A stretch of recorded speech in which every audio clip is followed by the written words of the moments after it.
We're here. We made it. We're on the other side. Happy 2021, everyone. I hope you all had a wonderful holiday season and a very happy new year. And I couldn't be happier to be out of 2020 and into 2021. All of my fingers and toes are crossed that this is going to be a better year than last year. And also, you may have noticed that we've been gone for a few weeks, and that's because we decided to take a break. Josh and I both were feeling a little bit of burnout, and I think that is because of just the collection of all that was 2020. Plus, I have some projects in the background going on that took a lot of my attention away, so it was just a lot on the plate, and we just wanted to step back for a few weeks, spend time with our family, recharge, and then come back to it. The only sucky part about doing that, and if you're a creator, you'll know exactly what I'm talking about. I actually saw someone posting about this on Twitter, and it's likely because they took a break as well, and it's that the algorithm does punish you if you do take a break. YouTube does tell their creators that you should take breaks for, your mental health, but then the algorithm does punish you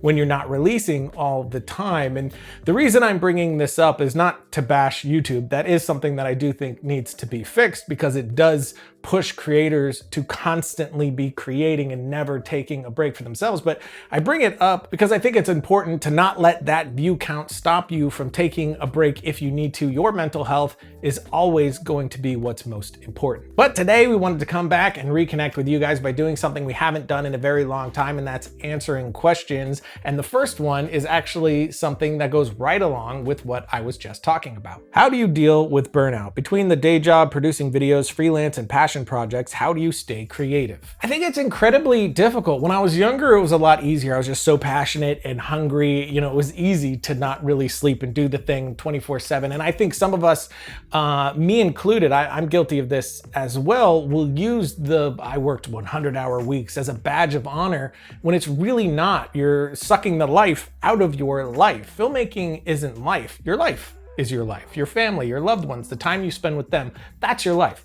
Filmmaking is a part of my life, and it's my greatest passion outside of my wife and my children, of course, but that can't take precedence. You have to find a balance, because without that balance, you're gonna run into burnout, which always happens in this industry. It's just a factor. Like I said, Josh and I were definitely feeling that. And again, I think 2020 had a huge part to play in that. We all went through a lot in 2020. It was, even if stuff wasn't happening to you directly, personally, watching it happen to people around you is really stressful and exhausting as well. So it's really important to not beat yourself up about maybe not being able to create as easily as you normally would, especially, again, in times like we have gone through and are still going through. And I think if you put too much pressure on yourself, that's when your mental health will start to decline. That's when you will boost your stress beyond what it needs to be, your anxiety beyond what it needs to be.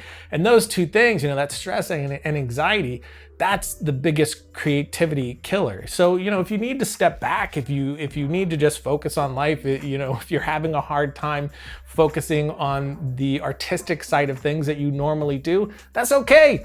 So am I. 2020 was a really hard year to create during. You were distracted by all the suffering that's going on around us and to a lot of us, to us. And that's just normal.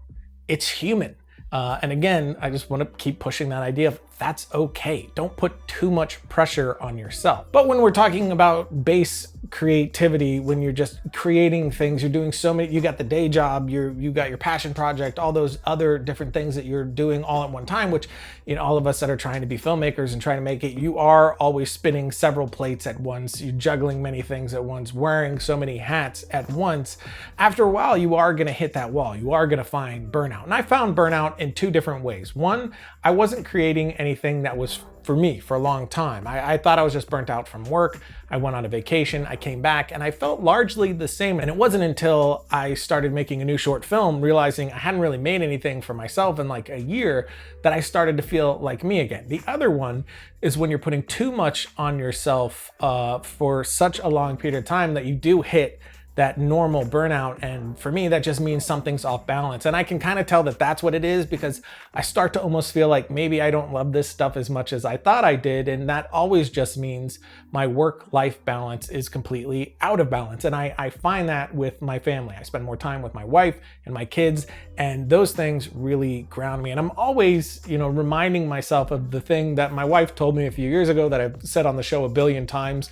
when I'm 80, I'm not gonna regret the films I didn't make. I'm gonna regret the time I missed with my family. So I've been working really hard to try to find that balance. But in this industry, as filmmakers, we are doing so many things to try to make it so that burnout, it just happens. And again, you just gotta find that balance. But saying find that balance is something easier said than done, but it's a muscle you have to work out. In the earlier days when I was starting up my career, when I was a younger guy, I found it really difficult to figure out, what does that even mean, finding that balance? How do I find that balance? I'm so, consumed with this idea of filmmaking and chasing it that, that's all I ran toward, and it was really difficult to find the balance. But over time, searching for it, figuring out, just like everything else, it becomes easier and it becomes more understood. You have to find balance, but you don't understand what that means exactly until you just chase that thing, and you keep chasing that thing, and it becomes something you understand that you can then,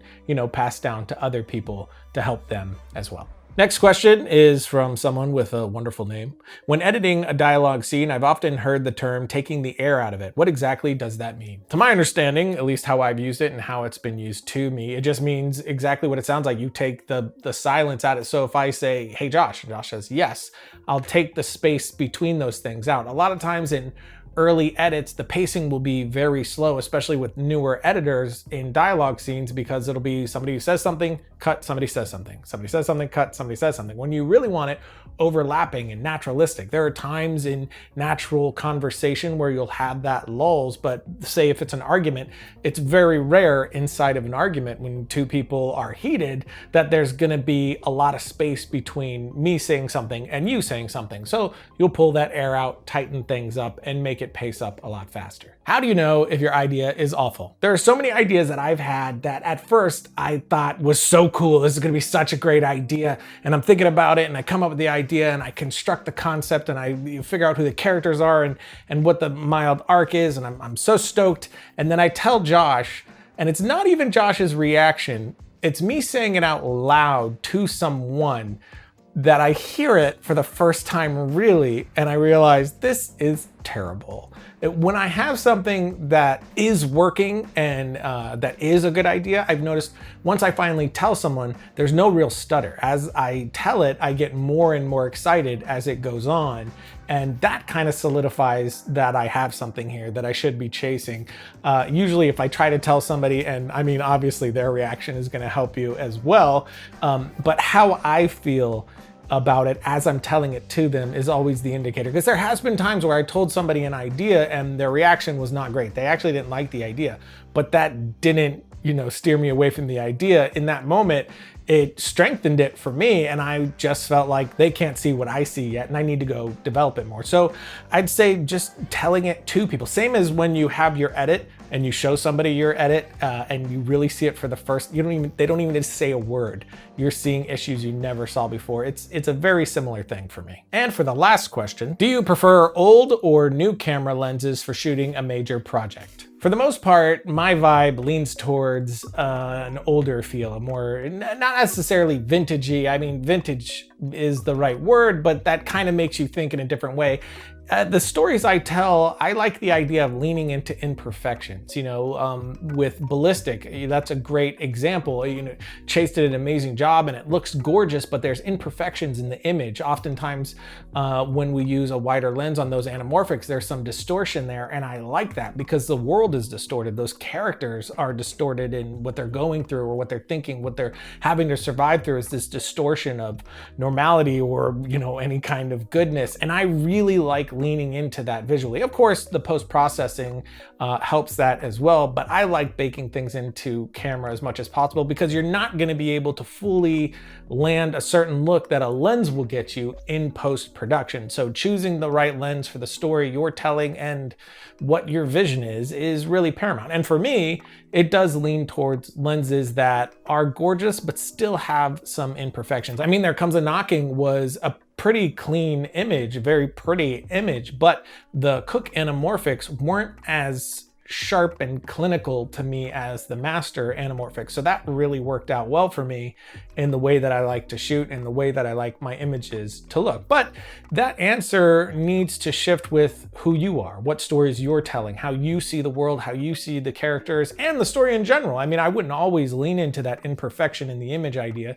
It would depend on what the story wanted. So that is it for today. It's good to be back. Of course, we've only been gone for a couple of weeks, but it's nice to be back interacting with all of you. And thank you to everyone who sent in questions. It was really fun to do this again. We definitely will do more of these sort of spread out. And I'm excited about 2021 as a whole. We have some cool stuff planned, some things that we're gonna announce in the next few months that are gonna be really fun. And we have a lot of great ideas for this year and beyond. Again, stuff we'll talk about going forward, but we're excited. I hope you guys are too. And until next time, don't forget to write, shoot, edit, repeat.